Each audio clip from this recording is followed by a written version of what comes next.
ஆமாம், இது அது இப்போ மேட்ரு வந்து சுப்ரீம் கோர்ட்டுக்கு போக போகுதுன்னு சொன்னாங்க. பார்க்கலாம் சுப்ரீம் கோர்ட்டில் என்ன சொல்கிறான்னு பார்க்கலாம்.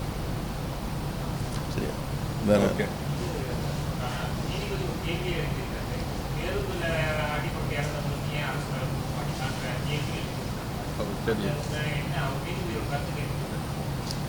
இப்போ நம்ம வந்து நீதிபதிகள் தெரிவிக்கிற கருத்து அதுக்காகத்தான் வந்து தமிழக அரசு அதெல்லாம் ஏற்றுக்கொள்ளணுங்கிறதுக்காகத்தான் உச்சநீதிமன்றம் போயிருக்குன்னு சொல்கிறாங்க.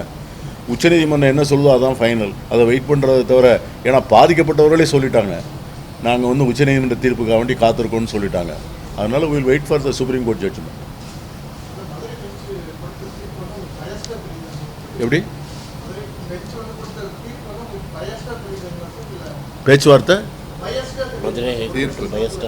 தீர்ப்பு பயாஸ்டா தெரியுதான்னு கேட்குறேன் நான். I don't want to. ஏன்னா appeal, every judgement is an appealable judgement.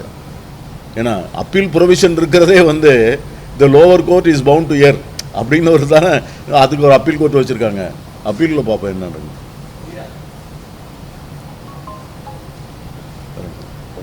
இது சொல்லிப்போம், அந்த மேகதாது மட்டும் சொல்லிவிடுவோம். அந்த 67 டிஎம்சி 4 கிலோமீட்டருக்கு மேலே தமிழ்நாடு. அதாவது இதை வந்து ஒரே ஒரு பாயிண்ட், இந்த மேகதாது அணை கட்டுறதுனால நம்ம எப்படி பாதிக்கிறோம் அப்படின்னு சொன்னால், இந்த பில்லு குண்டுக்கு கீழே நமக்கு தண்ணி வர்றதுக்கு மேலே அந்த இடத்துல இருந்து இயற்கையாக பெய்கிற மழையில் நமக்கு வந்து 80 டிஎம்சி தண்ணி வரணும்.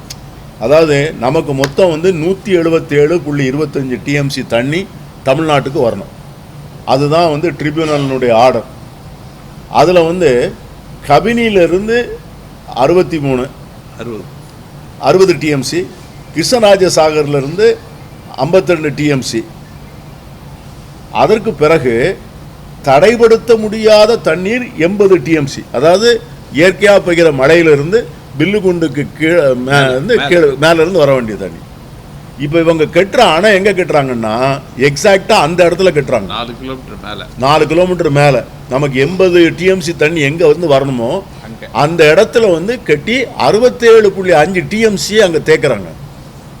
இந்த 67.5 டிஎம்சி தண்ணி அங்கே தேக்கினாங்கன்னா நமக்கு அந்த 80 டிஎம்சி தண்ணி வரவே வராது. ரெண்டாவது, இது வந்து ஒரு பெரிய எக்காலஜிக்கல் ஹசார்ட், அதாவது சுற்றுச்சூழல் வன பாதுகாப்புக்கு பெரிய 5000 ஏக்கர் அவ்வளோ பிரைம் ஃபாரஸ்ட், வைல்டு லைஃப் பெரிய ஃபாரஸ்ட்டு, அதை பூரா அழித்து அதில் தான் இந்த டேமை கட்டுறாங்க. இதுக்கு வந்து ஒன்றிய அரசு எப்படி இதை ஏற்றுக்கொள்ள போகுது, என்வைரன்மெண்டல் கிளியரன்ஸ் எப்படி கிடைக்க போகுது, இதுக்கு வந்து டீட்டெயில்டு ப்ராஜெக்ட் ரிப்போர்ட்டை ஒத்துக்கிட்டதே பெரிய தவறு. அதுவும் மோடி அரசில் தான் நடந்தது. ஆகவே இந்த மேகதாது அணை என்பது நம்முடைய வாழ்வாதாரத்தை முழுமையாக அளிப்பது.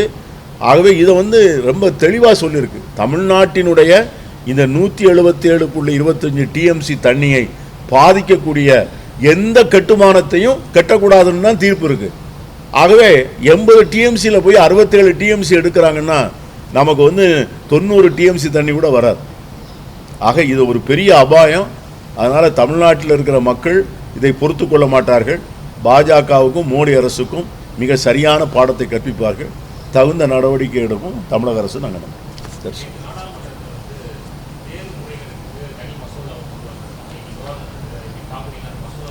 சார் அதனால் நான் அதாவது இன்னைக்கு இவ்வளோதான் போதுன்னு, அதாவது அந்த தனி மசோதா எதுக்கு சார்? தேர்வு முடிஞ்சு அதில் ஃபால்ட்டு கண்டுபிடிச்சவங்களுக்கு தான் நடவடிக்கை எடுக்கத்தானே.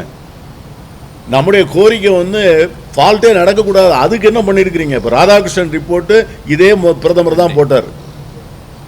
இந்த தேர்வு முறைகேடுகளை தடுப்பதற்காக ராதாகிருஷ்ணன் தலைமையில் கமிட்டி போட்டு அந்த கமிட்டி வந்து அறிக்கையை தாக்கல் செஞ்சிருக்கு. அந்த அறிக்கையின் மீது இதுவரைக்கும் என்ன நடவடிக்கை எடுத்திருக்கிறீங்க? Never implemented. அதை அந்த அறிக்கையை இம்ப்ளிமெண்ட் பண்ணாமல் இந்த நந்தன் நிலக்கணி அறிக்கையை போட்டால் யாரை ஏமாத்துறதுக்காக வேண்டி இதெல்லாம் அனௌன்ஸ்மெண்ட்ஸ். காங்கிரஸ் அதை ஏற்றுக்கல. we don't accept it. Thank you.